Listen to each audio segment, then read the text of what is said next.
আসসালামু আলাইকুম। আমি রাজু।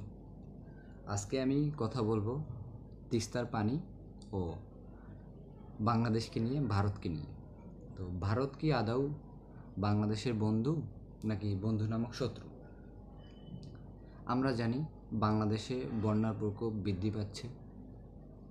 আমরা জানি বাংলাদেশের কোঠা আন্দোলনকে ঘিরে সাধারণ ছাত্ররা রাজপথে নামে এবং শেখ হাসিনার পদত্যাগের মাধ্যমে এর অবসান ঘটে এবং জানমাল ক্ষতিগ্রস্ত হয়।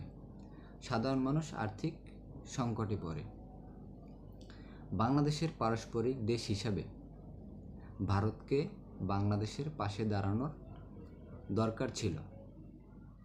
তারা সেটা না করে বিভিন্ন ষড়যন্ত্রে লিপ্ত হচ্ছে, বিভিন্ন প্রকার ষড়যন্ত্র করছে বাংলাদেশের নামে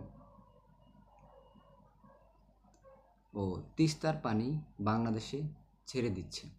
এর মাধ্যমে অনেক অঞ্চল ডুবে গেছে, বিপুল পরিমাণে ক্ষয়ক্ষতি হয়েছে, যা তুলে ধরা বা ভাষা প্রকাশ করার ক্ষমতা নেই। তো অন্যদিকে আমরা যদি খেয়াল করি তাহলে আমরা দেখতে পারি যে তিস্তার পানির সংকটের কারণে ভারতের লোকজন চাষাবাদ করতে সমস্যা হচ্ছে।